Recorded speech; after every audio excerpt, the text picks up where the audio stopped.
My video for October 25th, 2019 is video number 3247. The title is Remembering Our Future. Most of us who have been paying attention as best we can are aware of the concept that time is just one of many illusions. Some say everything is happening now. Of course, that does not make sense when all we can see is the recent past and the present. But how can the future also be the now? It hasn't happened yet, right? It's hard to grasp the concept many see as our reality. And there are reported cases where some have gone backwards and forward in time through various technologies that are not generally known to most of us. Yes, it's called time travel. Is there a scientific code involved? Who gets to use that code if it exists? Obviously, those who have been and want to remain in control use it to their benefit. It's just as obvious that these controllers do not want such information and ability put in the hands of dreamers who see a world of truth and reconciliation. I call that world the kingdom of heaven on earth. Of course, I'm a dreamer. Can the visions of idealists manifest as human reality? It does not seem possible when we can only see through a very small window of time. What if we could see more and know better? Ah, cui bono. Cui bono, of course, is the Latin word for who benefits. Well, obviously, those that have been our apparent rulers have benefited by keeping most of humanity in the dark. And yet, they have also used those that are visionaries and are able to see through time, like some of the prophets and seers of old and present time. They use those individuals to try to figure out how to maintain their illusion of control. It's a given that they, the controllers, would do this, right? I mean, what gets me is some say that we are actually in control of our own destiny. That's a tough one because my life does not show me how I've been in control. I've had lots of things happen that I obviously would never have chosen had I realized that I had a choice. Now, did I have a choice when they told me that the odds of a successful operation when I had my stroke and heart attacks were very, they were not very good. And that's why they sent me to a more advanced hospital where they were using cutting edge technology up in the University of Florida at Gainesville. And here I am, over 2.5 years later, still making videos and reasonably healthy, because I have believed that my mission on earth wasn't finished yet. That's what I told them. And even though the odds of a successful operation were certainly a challenge to those that understood the current technologies and their abilities, yet I was the one that came out right. I came out still alive over 2.5 years later, actually over 3 years later, because I'm thinking 2.5 years. That's how long I've known about the RV.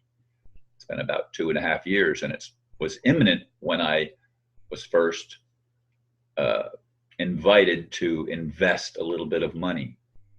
And I invested a little bit of money that was going to make me rich. And that's another illusion. Money is just an illusion, folks.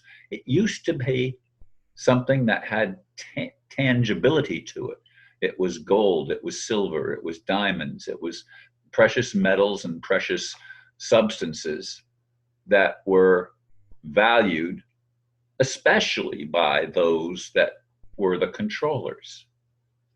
And so these things were fought after and hoarded and protected, and they didn't want the average person to attain the same level of wealth as they had, because a level playing field is not in their best interest, not at all. And these are things that we have to pay attention to if we expect to wake up. I think there's an awakening happening. I think more and more people are waking up and asking the what if questions and asking the who benefits questions.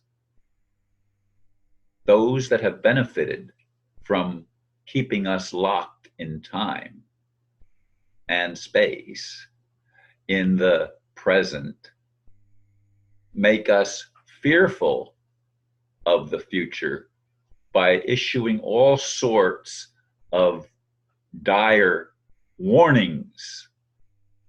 But what are they warnings about? Who are they warning? Are they recognizing for themselves the warning that if humanity wakes up, we can no longer be controlled by these individuals, whatever name you want to put on them, who see it as advantageous to themselves to keep others ignorant? Oh, these are questions that I think a lot of us are starting to ask and starting to explore. It's why I look at things like the story in the recent video of the young man who, as a teenager, gave up on the idea of God, but yet wanted an insurance policy that he could reach out and grab before he died. Didn't know that he was going to have 2 near-death experiences very shortly after. While he was still a teenager, he had 2 near-death experiences, and it changed his perception of reality. Is our perception of reality about to go through a significant and global change? Is humanity capable of waking up? I believe the answer to that is, of course we are. The real question, I guess, is will we? And how will we overcome the obstacles that have been set in place to prevent our awakening? That's the question too. Not just who benefits, but how can we awaken?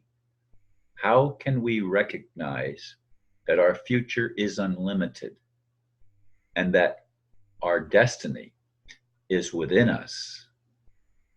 It requires meditation, introspection, and yes, a willingness to look at possibilities. Look at those things that have seemed and we've been told are insane. Oh, you just can't do that. Well, who says we can't? Who says we can't?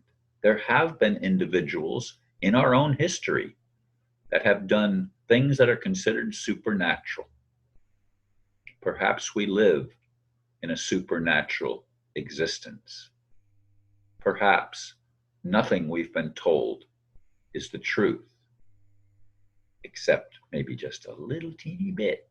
And it's that little teeny bit that needs to grow, that mustard seed that needs to sprout, and our faith to become not just evidence of things hoped for and not seen, but actual reality that we can experience individually and to some level together as more and more of us awaken to the possibilities. Let's remember our future. Thank you for listening, and namaste.